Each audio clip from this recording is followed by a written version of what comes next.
નમસ્કાર મિત્રો, business publicity Gir Somnath YouTube ચેનલમાં તમારું સ્વાગત છે. અને આજે આપણે શીખવાના છીએ કે બ્લોગ ઉપરથી એક નવી વેબસાઇટ કેવી રીતે બનાવી શકાય. તો સૌ પ્રથમ આપણે ગૂગલ ક્રોમ ઓપન કરવાનું છે. ત્યારબાદ તેમાં આપણે ટાઈપ કરવાનું છે blogger.com.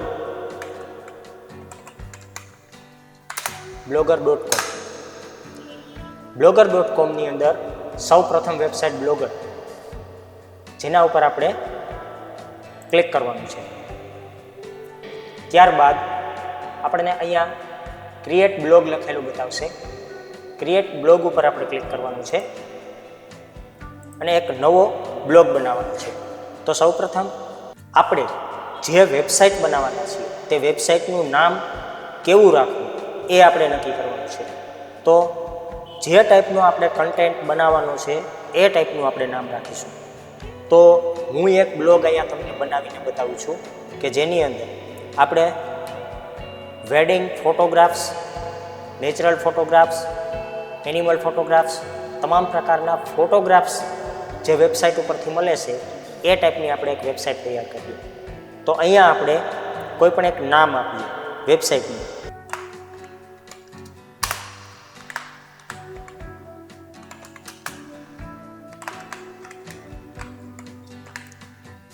Gir photo gallery. હવે આપણે એક વેબસાઇટ તૈયાર કરીએ જેની અંદર આપણે બધા ફોટોગ્રાફ્સ એડ કરવાના છે. અહીંયા આપણે નેક્સ્ટ આપવાનું છે. ત્યારબાદ આપણને અહીંયા આપણી વેબસાઇટનું એડ્રેસ, એટલે કે જે અહીંયા હોય છે, આ જે છે એ આપણી વેબસાઇટનું એડ્રેસ કહેવામાં આવે છે. તો એ એડ્રેસ આપણે અહીંયા નાખવાનું છે. તો આપણે જે નામ રાખેલું છે એ ઉપરથી જ આપણે એડ્રેસ બનાવીએ.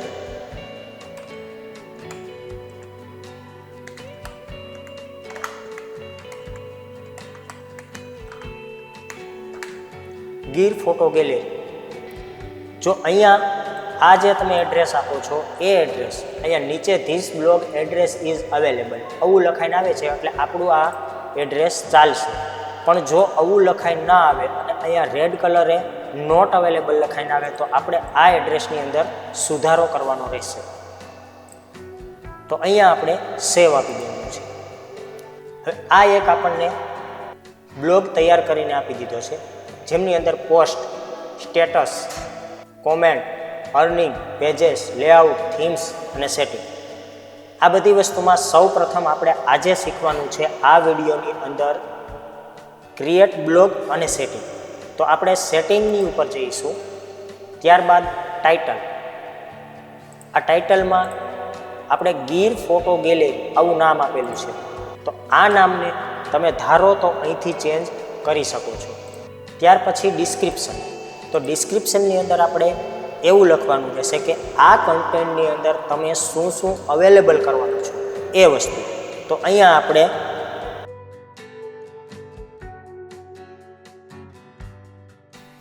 આ ટાઈપનું ડિસ્ક્રિપ્શન લખી અને સેવ આપી દેવાનું છે. ત્યારબાદ બ્લોગ લેંગ્વેજ. તો બ્લોગ લેંગ્વેજની અંદર આપણે કોઈ ચેન્જીસ કરવાનું નથી. અડલ્ટ કન્ટેન્ટ, આની અંદર આપણે આ ટિકને ઓન પણ કરવાની નથી. ત્યારબાદ ફેવિકોન. ફેવિકોન આ વસ્તુ છે અહીંયા જે લોગો દર્શાવે છે એ.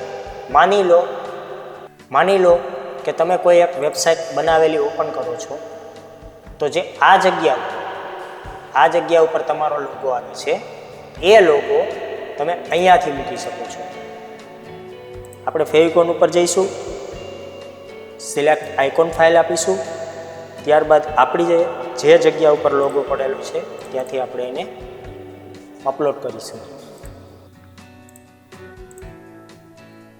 અહીંયા આપણી ફાઇલ આવી ગઈ છે અને અહીંયા આપણે સેવ આપી દેવાનું છે. અહીંયા આપણો લોગો આવી ગયો છે. હવે જ્યારે આપણી સાઇટ અપલોડ થશે અને રેગ્યુલરી ચાલતી થશે ત્યારે આ લોગો આપણને અહીંયા દર્શાવશે. ત્યાર પછી વિઝિબલ ટુ સર્ચ એન્જિન. આ ટેગ ખાસ કરીને ઓન રાખવાની છે. બ્લોગ એડ્રેસ જે આપણે Gir photo gallery blog address એટલે કે girphotogallery.blogspot.com. ત્યાર પછી કસ્ટમ ડોમેન, એમાં પણ આપણે અત્યારે કાંઈ ચેન્જીસ કરવાનું નથી. ત્યારબાદ નીચે આવીએ બ્લોગ એડમિન એન્ડ અધર્સ. તમારે કોઈ બીજાને બ્લોગનું એડમિન આપવું હોય કે ભાઈ તમારા સિવાય કોઈ અધર વ્યક્તિ પણ આમાં કામ કરી શકે, એ ઓપન કરી શકે, લોગિન કરી શકે અને ચેન્જીસ કરી શકે, તો અહીંયાથી બ્લોગ એડમિન અધર એડમિનને આપી દેવાનું છે. ત્યારબાદ અહીંયા કોઈ ચેન્જીસ કરવાના નથી.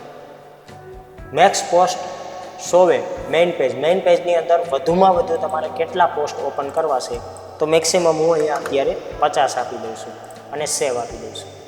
ત્યાર પછી અહીંયા કોઈ ચેન્જીસ નથી આવતું. ત્યાર પછી લોડ ઇમેજ અને વેબ ઇમેજ, આ બંને ટીકને આપણે ઓન કરી દેવાની છે.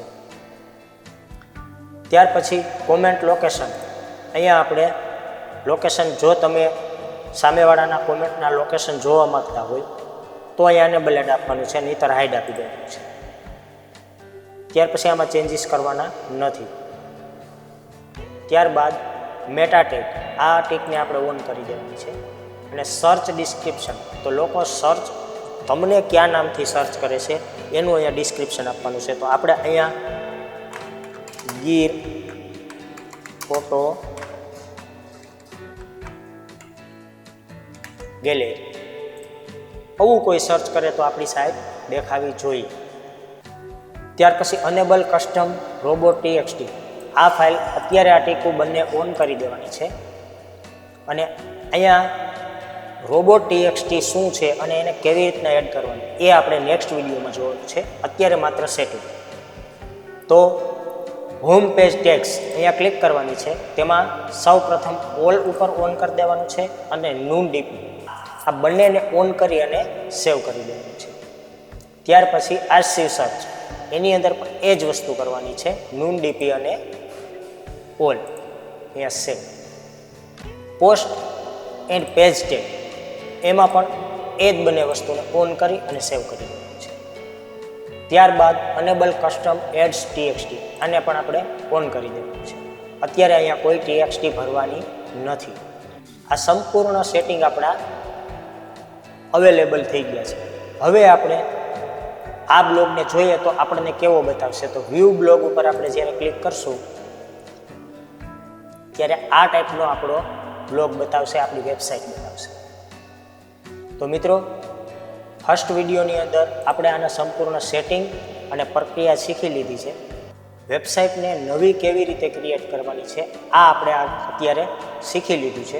હવે નેક્સ્ટ બીજા વિડીયોની અંદરમાં આવું ત્યારે તમને હું આમાં નવું પોસ્ટ કેવી રીતે મૂકવાનું છે, થીમ્સ કેવી રીતે લગાવવાની છે, લેઆઉટ કેવી રીતના સેટિંગ કરવાના છે, આ સંપૂર્ણ વસ્તુ તમને હું શીખડાવીશ. અત્યારે સામાન્ય હું તમને એક વેબસાઇટ બતાવી દઉં જે મારી પોતાની છે. જો અહીંયા home, mega menu, farm house, electric, girls collection, Indian tourism, સાવધાન ઇન્ડિયા, જે આ બધી વસ્તુ છે એ આની જ અંદર ક્રિએટ થાય છે. જ્યારે આપણે કોઈ એક પોસ્ટને જોઈએ છીએ, અહીંયાથી અલગ વેબસાઇટની અંદર એન્ટર, સર્ચ બ્લોગ, અહીંયા છે આપણી કેટેગરીઝ. આ સંપૂર્ણ વસ્તુ આપણે આ વેબસાઇટની અંદર બનાવતા શીખવાનું છે. જો આ વિડીયો તમને પસંદ આવ્યો હોય તો આ ચેનલને સબસ્ક્રાઈબ કરજો અને વિડીયોને તમારા બધા મિત્રો સુધી શેર કરજો, જેથી કરીને બીજા લોકો પણ એક નવી વેબસાઇટ પોતાની રીતે બનાવતા શીખે અને આ વેબસાઇટ બનાવી અને એમાંથી અર્નિંગ કરતા પણ શીખે.